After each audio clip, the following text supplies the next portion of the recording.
ವಿರಾಜಪೇಟೆ ಮಡಿಕೇರಿ ಮುಖ್ಯ ರಸ್ತೆಯ ಕುಕ್ಲೂರು ಬಳಿ ಸುಮಾರು 13 ಕಾಡಾನೆಗಳ ಹಿಂಡು ಪ್ರತ್ಯಕ್ಷಗೊಂಡಿದೆ.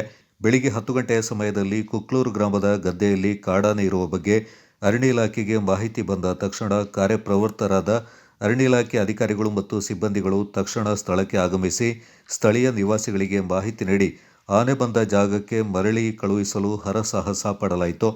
ಅಧಿಕಾರಿಗಳ ಪ್ರಕಾರ ಬೆಳ್ಳಿರಿಮಾಡು ಗ್ರಾಮದಿಂದ ಈ ಭಾಗಕ್ಕೆ ಬಂದಿರಬಹುದೆಂದು ತಿಳಿಸಿದರು. ಕಾಡಾನೆಗಳನ್ನು ಅರಣ್ಯಕ್ಕೆ ಅಟ್ಟುವ ಕಾರ್ಯ ನಡೆಯಲಿದೆ ಎಂದು ಅಧಿಕಾರಿಗಳು ಮಾಹಿತಿ ನೀಡಿದ್ದಾರೆ. ಈ ಸಂದರ್ಭ ವಲಯ ಅರಣ್ಯಾಧಿಕಾರಿ ಶಿವರಾಮ್, ಅರಣ್ಯ ಅಧಿಕಾರಿ ಪ್ರಶಾಂತ್ ಹಾಗೂ ರಾಘವ ಸೇರಿದಂತೆ ಇಟಿಎಸ್ಒ, ಆರ್ಆರ್ಟಿ ಸಿಬ್ಬಂದಿಗಳು ಕಾರ್ಯಾಚರಣೆಯಲ್ಲಿ ಪಾಲ್ಗೊಂಡಿದ್ದರು.